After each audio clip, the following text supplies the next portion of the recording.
How's it going, everybody? Kyle Smith with Dickinson State University.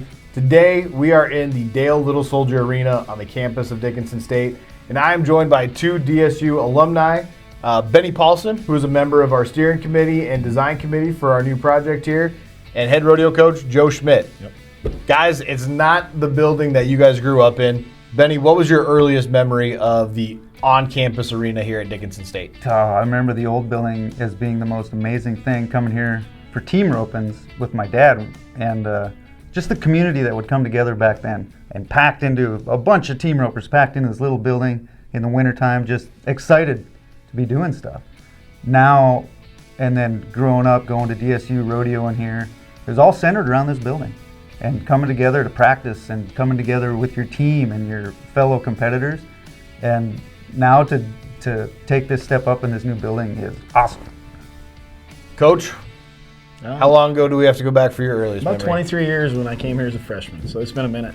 And some of my earliest best memories, to be honest, were flanking and tying calves with Mitch Smith sitting on a John Deere tractor, banging the horn, and Bo Brown and Justin Schofield, and some of the best calf ropers that really have ever been in the circuit and been up and north, and just battling with those guys trying to get better. That's some of my earliest memories. So we've officially been in the building about 6 months now. A lot has happened, from moving in January in the heart of winter to getting some youth clinics off the ground right after we moved in to the grand opening in March.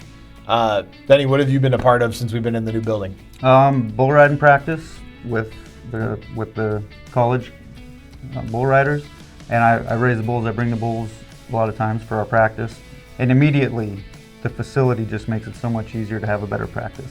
The first event in here was a roughstock clinic where I was a bull riding instructor for that, and I've been involved in a lot of bull riding schools, and just to have a great facility like this made it so much more efficient and so much better to teach these kids and get them to the next level. It's just kind of blowing my mind.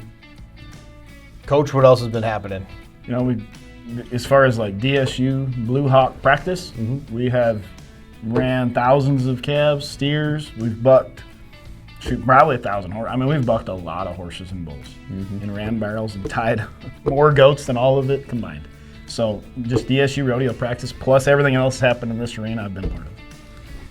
Beni, one of your comments reminded me of the design phase when we met with Brad Germanson, another one of the DSU greats that helped out on this project. You're not going to build the perfect facility for all the events that go on to rodeo, but I think we tried to do the best what we can with this one. What's been beneficial on the bucking side? From my perspective, it is the perfect facility. The back pens, everything about it. We can set up a turn back fence, really nice for the bull riding to be more efficient with the bulls. Everything is great. I'm sure you can always critique something and break it down, but I think it came together nicely. Well, I'll let you argue with Brad then. Coach, what do you guys love from a practice setup? You know, the back facility, the stock pens, really make it nice because we can have all the steers back there. We can have calves back there. Like I remember one practice, we were breakaway roping, and our bull rider Eli Higgin wanted to ride a bull. So I said, well, just load him. So he loaded this bull, and and all the breakaway ropers, we shut the gates, and we bucked the bull and went right back to breakaway roping. Now tell me how many places you can do that. That is not easy to do, and we did it that day because we needed to buck that bull. From a community standpoint, the public rentals, the weekend rentals, the open riding times, I know you guys have been working out a plan to get those going. Obviously, when we get into the summer months, people want to be outside as best they can. What can we look forward to in the fall, in the winter, as we kind of creep up on those times? Right, just more open riding times for the public and more better communication to get that word out. That, and also building that relationship with the junior high, the high school, rodeo committees, and the clubs around here so that they can make sure we get them in at least a couple times a week when I have open weekends. Just get those kids in here to start roping the dummies, bring stock in, we can rope and do all the things. So that's going to happen this next fall and winter. I know now that we are open, now that the doors are open to the community, and not only, could we continue to bring tours through, a lot of community members, a lot of people are using that entrepreneurial spirit to say, what else can we do in a space this big? So we look forward to bringing more Christmas parties on campus. We look forward to hands-on training in those winter months with some bigger equipment. It's really showing just the kind of the mindset that people have not to steal it from a Kevin Costner movie, but if you build it, they will come. I think has been a true adage on this project. Maybe a concert.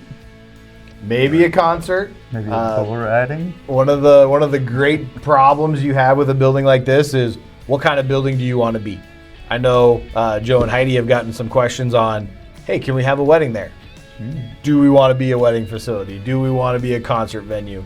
So all of those are definitely up in the air, definitely a possibility. So if you're interested in any of those things, please feel free to reach out, and we'd love to have you on campus for a discussion.